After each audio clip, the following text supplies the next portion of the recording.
Mi nombre es Carmen, tengo 47 años y vivo en el corazón de Sevilla, en una casa con un patio andaluz que huele a jazmín por las noches. Mi vida, para cualquiera que la observe desde fuera, es un cuadro perfecto. Un marido, Ricardo, arquitecto de renombre, una hija, Lucía, que es la luz de mis días, y un hogar donde el sol siempre parece encontrar una forma de entrar por las ventanas. Pero cuando la noche cae y el único sonido es el eco de mis propios pasos sobre las baldosas hidráulicas, siento un vacío tan profundo que amenaza con tragarme entera. Aquella mañana de mayo, como tantas otras, el aroma del café recién hecho inundó la cocina. Un perfume intenso y amargo que, sin embargo, no pareció alcanzar al hombre sentado a la mesa. Ricardo leía las noticias económicas en su tableta, completamente ajeno a mi presencia. Llevaba una camisa blanca impecable, como siempre, con los gemelos de plata brillando bajo la luz. ¿Quieres más café, cariño?, pregunté, mi voz sonando casi como un ruego para ser notada. Levantó la vista apenas un segundo, sus ojos grises pasando por encima de mí. No, gracias. Tengo una reunión importante. Sus palabras, precisas y frías, como los planos de los edificios que diseñaba. Lo observé cerrar su maletín de cuero, ajustar el nudo de su corbata de seda y salir sin un beso, solo con una palmada distraída en mi hombro. Cuando el pesado portón de madera se cerró, el silencio que quedó no era de paz, sino de ausencia. Me miré en el espejo del recibidor. Vi las finas líneas que se habían dibujado alrededor de mis ojos, la sombra de un cansancio que el maquillaje ya no lograba ocultar. Llevaba un sencillo vestido de lino blanco, cómodo para estar en casa, pero sentí que me había convertido en parte del mobiliario. Era la madre, la esposa, la administradora de una vida perfecta que no me pertenecía. En ese torbellino de pensamientos, escuché la risa de mi hija. Lucía entró en la cocina con la energía de sus 22 años. Acababa de graduarse en Bellas Artes y sus ojos brillaban con la promesa de un futuro lleno de colores. Mamá, este sábado viene Mateo a cenar con nosotros, ¿vale?, dijo, con una sonrisa que podría haber iluminado toda la Giralda. Asentí, intentando que mi entusiasmo pareciera tan genuino como el suyo. El brillo de Lucía era un espejo de todo lo que yo sentía que había perdido. El sábado, la casa se llenó de aromas tentadores, gambas al ajillo, un pescado a la sal esperando en el horno y una botella de Rioja respirando sobre el mantel. Me había tomado mi tiempo para arreglarme. Cambié el vestido de lino por uno de seda verde esmeralda que se ceñía a mis caderas y caía suavemente hasta mis rodillas. Recogí mi pelo en un moño bajo, dejando algunos mechones sueltos enmarcando mi rostro, y me calcé unos tacones de tiras finas que no usaba desde hacía años. El sonido de mis pasos sobre el mármol era una melodía olvidada. Cuando sonó el timbre, me sequé las manos en el delantal y fui a abrir. Y allí estaba él. Mateo. Más alto de lo que había imaginado, con el cuerpo firme de quien cuida de sí mismo. Tenía el pelo oscuro y revuelto, y unos ojos negros, profundos, que me miraron con una intensidad desconcertante. Buenas noches, señora Carmen. Es un placer conocerla, dijo, extendiendo la mano.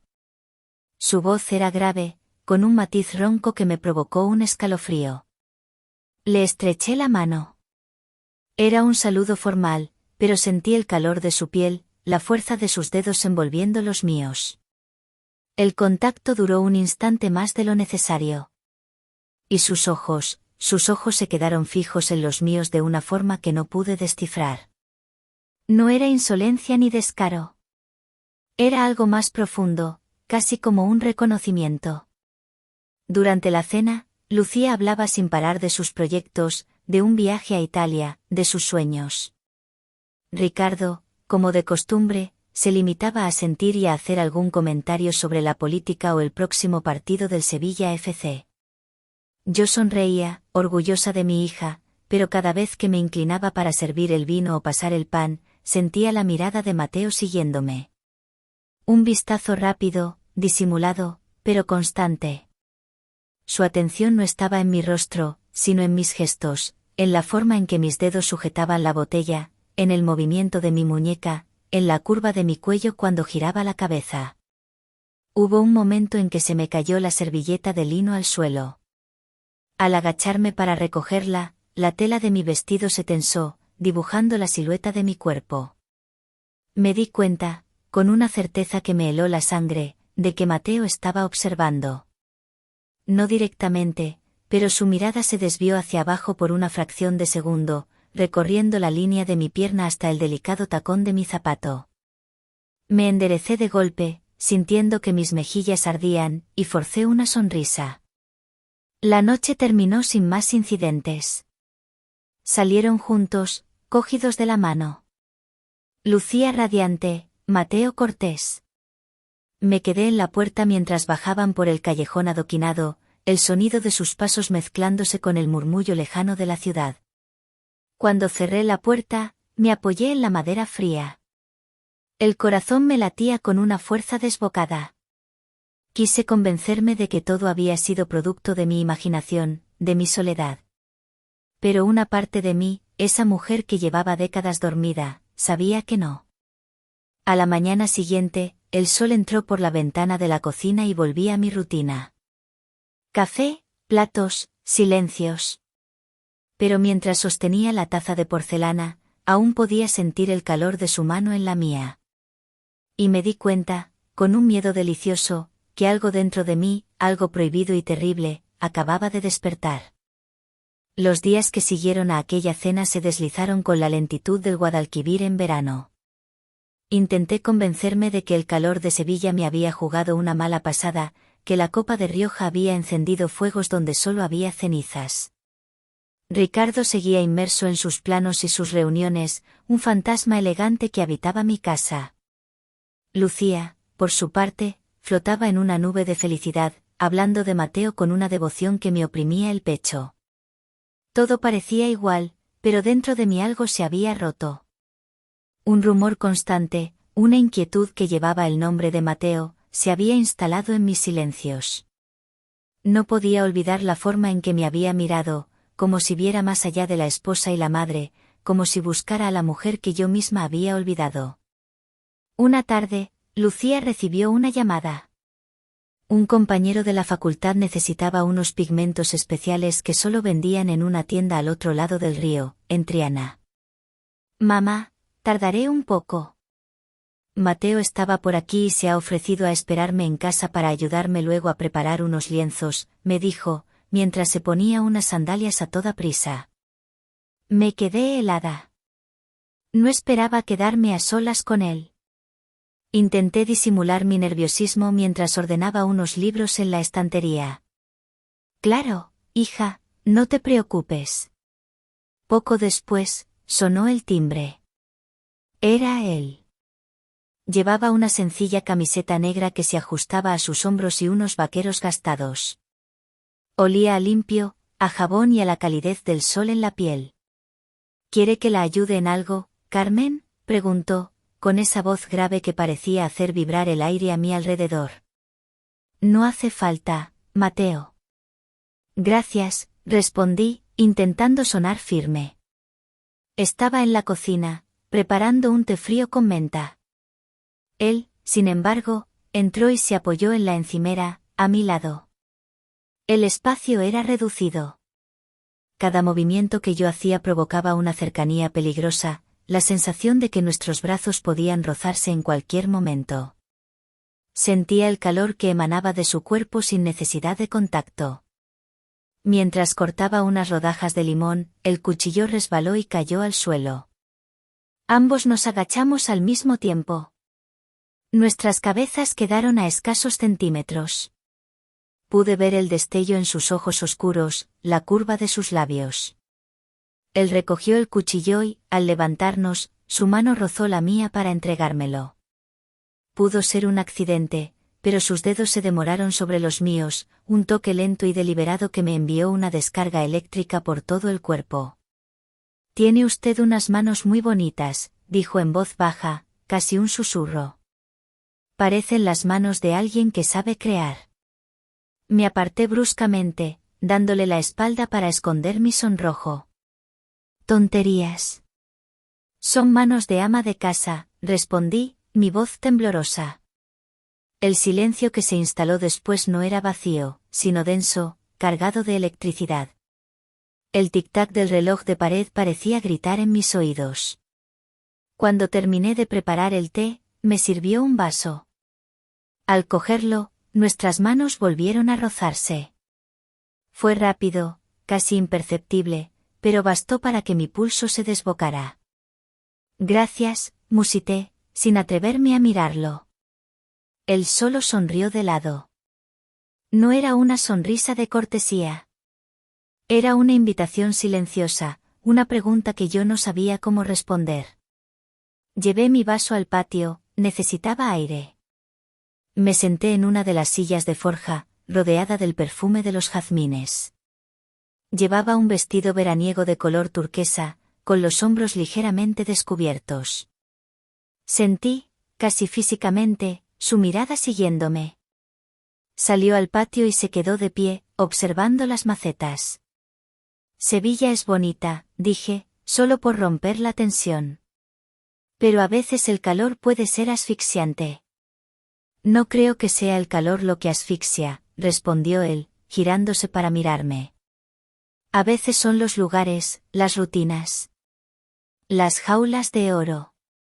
Su voz era suave, pero cada palabra era un dardo que se clavaba en el centro de mi alma. No supe qué decir. Me levanté, fingiendo que iba a regar una planta. Al pasar a su lado, él no se movió. Tuve que rozar su cuerpo para poder pasar. Fue un instante, el contacto de mi hombro contra su pecho, pero fue suficiente para sentir la firmeza de sus músculos bajo la tela, para inhalar su aroma. Me detuve junto a la fuente, dándole la espalda. Escuché sus pasos acercándose. No me tocó, pero se detuvo justo detrás de mí. Tan cerca que podía sentir su aliento en mi nuca. Un escalofrío me recorrió de pies a cabeza. Mi piel se erizó bajo la fina tela del vestido. No me atreví a girarme. Cerré los ojos, sintiéndome atrapada entre el pánico y un deseo irrefrenable. Carmen, susurró mi nombre por primera vez, sin él, señora. Y justo en ese instante, el sonido metálico de la llave girando en la cerradura rompió el hechizo. Ya estoy aquí, gritó la voz alegre de Lucía desde la entrada. Me aparté de él de un salto, como si quemara. Mateo retrocedió un paso, pasándose una mano por el pelo con una naturalidad pasmosa. Cuando Lucía llegó al patio, nos encontró a una distancia prudente. Su sonrisa iluminó el espacio, ajena a la tormenta que acababa de desatarse. ¿Qué tal? ¿Os habéis aburrido mucho?, preguntó, dejando las bolsas en el suelo.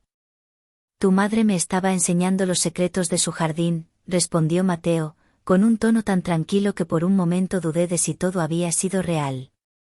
Pero yo lo sabía. Y él también. Algo había comenzado en el silencio de aquel patio, entre el perfume de los jazmines prohibidos. Un juego peligroso del que, en el fondo de mi alma, no estaba segura de querer escapar. Esa semana, Ricardo se fue a un congreso en Bilbao. La casa, sin su presencia ordenada y distante, parecía respirar más hondo, llenándose de un silencio distinto, uno que estaba cargado de posibilidades. Lucía, por su parte, vivía inmersa en los preparativos de una exposición colectiva, pasaba más tiempo en el taller que en casa.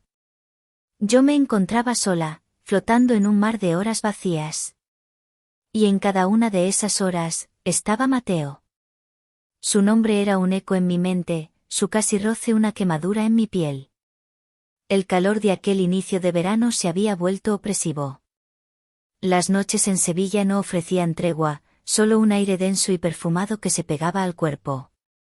Lucía había salido a cenar con sus compañeros de la facultad.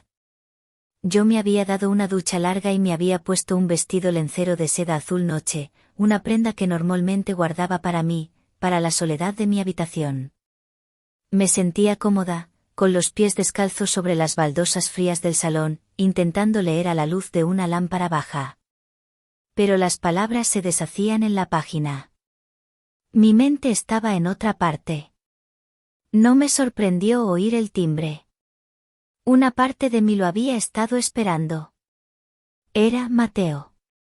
Llevaba la misma camiseta negra de la otra vez, y su pelo estaba húmedo, como si acabara de ducharse. Sus ojos oscuros me examinaron de arriba abajo, deteniéndose un instante en mis pies descalzos antes de volver a mi rostro. Buenas noches, Carmen. Lucía me dijo que la recogiera aquí más tarde, pero vine antes. No me gusta esperar solo en mi piso, explicó, aunque ambos sabíamos que era una excusa. Asentí, mi garganta seca. Le hice un gesto para que entrara. El silencio entre nosotros era ahora un ente vivo, pesado. Él se quedó de pie junto a la ventana que daba al patio, mirando la noche. Yo permanecí junto al sofá, abrazándome a mí misma como si tuviera frío. ¿Está todo bien?, pregunté, mi voz apenas un susurro. Se giró lentamente. Sus ojos estaban fijos en mí. No, dijo con una honestidad brutal. No está bien. Porque no debería sentir ciertas cosas. Mi corazón dio un vuelco. ¿Qué quieres decir?, pregunté, aunque temía la respuesta. Caminó hacia la mesita de centro, donde yo había dejado mi libro. Sus manos, que vi temblar ligeramente, se posaron sobre la cubierta. Desde que la conocí, no puedo evitarlo, dijo, su voz más grave que nunca. Lucía es increíble, es luz, es alegría. Pero con usted siento algo distinto. Algo que me reconoce. Las palabras cayeron sobre mí como un rayo. Lo miré, incrédula, pero incapaz de negar la verdad que ardía en mi propio cuerpo. Mateo, por favor. No deberías decir eso. Soy la madre de tu novia, protesté, pero mi tono sonaba más a súplica que a prohibición. Dio otro paso. Ahora estaba frente a mí, tan cerca que podía sentir el calor de su piel, oler el aroma fresco de su ropa. No puedo fingir, dijo, sus ojos suplicantes. Y sé que usted tampoco puede. El silencio se volvió insoportable. Sabía que debía alejarme, poner fin a aquello, pero mis pies estaban clavados al suelo. Mi cuerpo me traicionaba. Él levantó una mano, lentamente, con una vacilación que me pareció una eternidad. Acercó sus dedos a mi rostro. Su pulgar, cálido y ligeramente áspero, rozó mi mejilla. El contacto fue eléctrico, una sacudida que me recorrió entera. Cerré los ojos, rindiéndome. Nuestros rostros estaban a centímetros.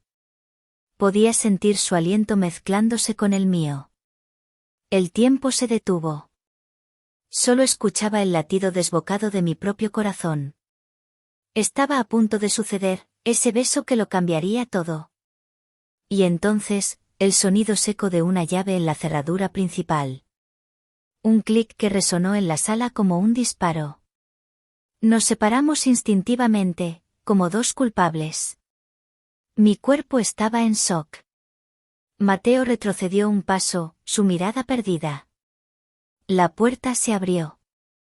Mamá, la voz de Lucía, extrañamente alegre, llenó el vestíbulo.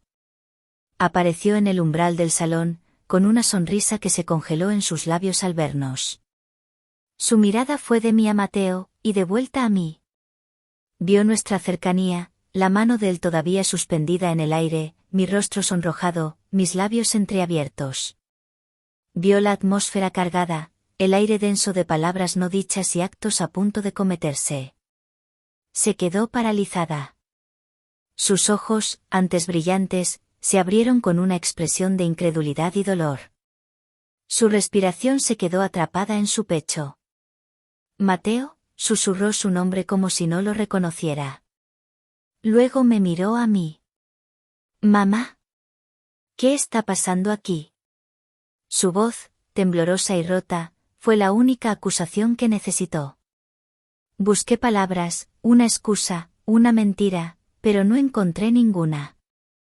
Mi rostro ardía de vergüenza, mis manos temblaban sin control. El silencio que siguió pesó sobre nosotros como una sentencia, un abismo que acababa de abrirse a nuestros pies y del que ya nadie podría salvarnos. El tiempo se detuvo en ese instante. El mundo entero se redujo a la sala de nuestra casa en Sevilla, a 3 personas atrapadas en un triángulo de silencio y traición. La pregunta de Lucía, ¿qué está pasando aquí?, quedó suspendida en el aire denso y caliente, una acusación que pesaba más que 1000 gritos. Fui la primera en reaccionar, movida por un pánico ciego. Nada, hija. No es nada, mentí, y el sonido de mi propia voz me pareció ajeno, falso. Mateo y yo solo estábamos, conversando.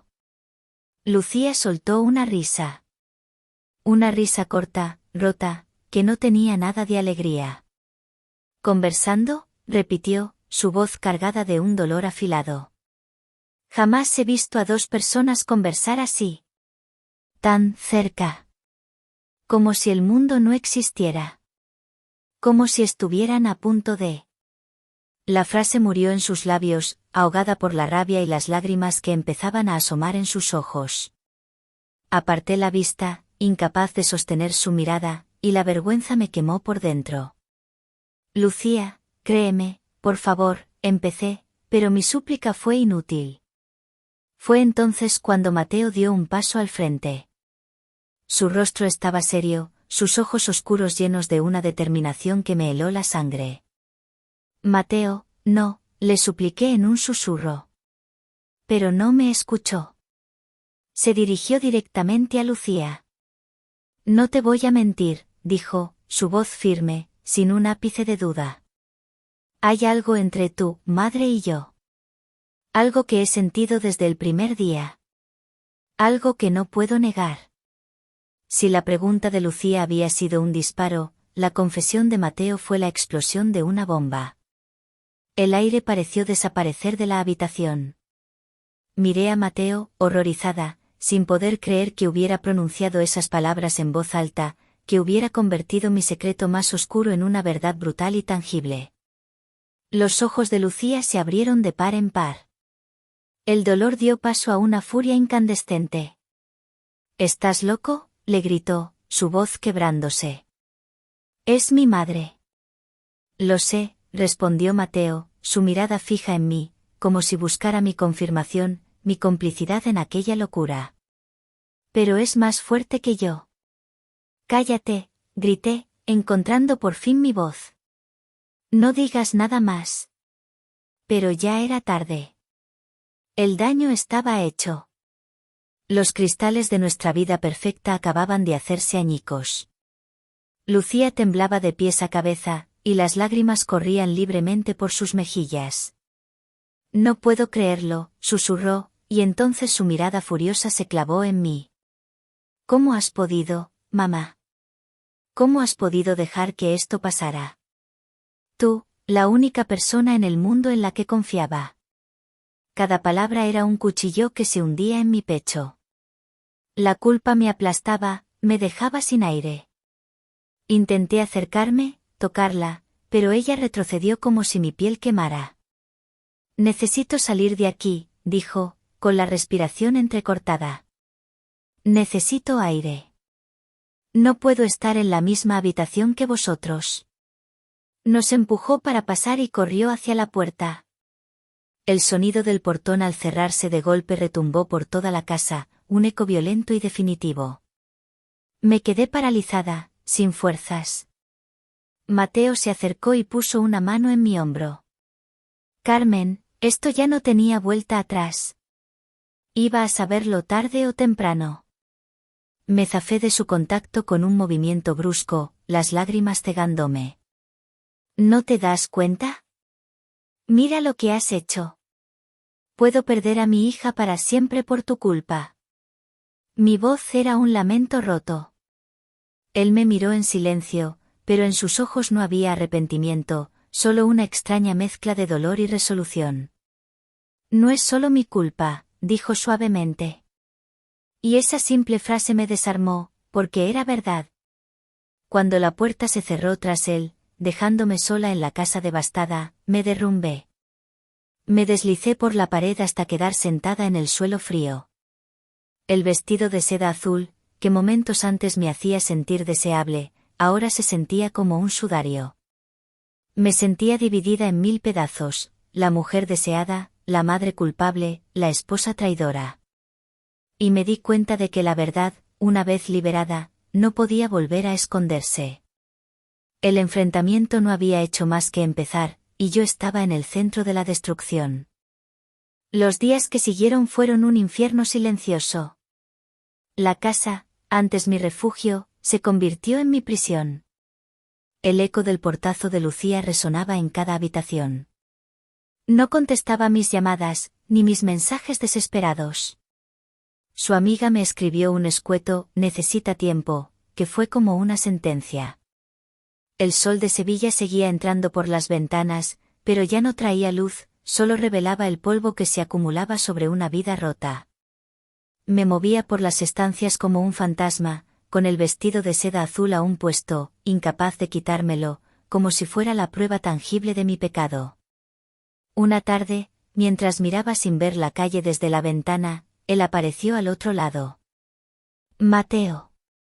Se quedó allí parado, bajo un naranjo, simplemente mirándome.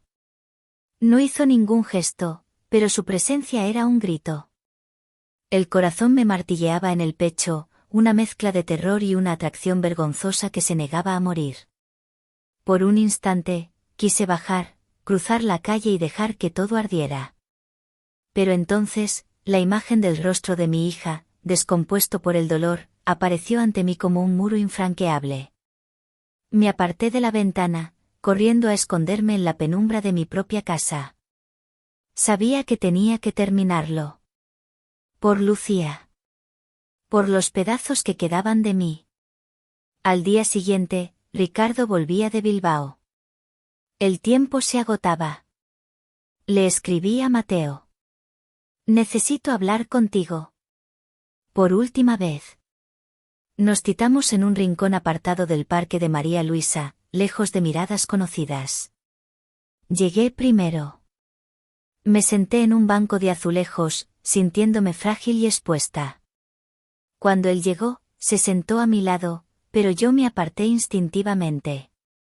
No puedo, dije sin mirarlo, mi voz un hilo. Esto ha sido una locura. He destrozado a mi hija. Tengo que recuperarla. Lo nuestro, no puede ser. Nunca debió ser. ¿Lo nuestro?, repitió él, su voz teñida de incredulidad. Carmen, mírame. Me negué. Mírame, insistió, y su tono era tan intenso que me obligó a girarme. Sus ojos ardían. Lo que sientes no es una locura. Es lo único real que te ha pasado en años. ¿Vas a volver a tu jaula de oro, a tu silencio, a tu marido que no te ve? Es mi vida, susurré. No, no lo es, dijo, acercándose. Es tu condena. Su mano tomó mi muñeca. El contacto fue como una brasa. No me pidas que te olvide. Porque no puedo. Y sé que tú tampoco. Me solté con un tirón, el pánico apoderándose de mí.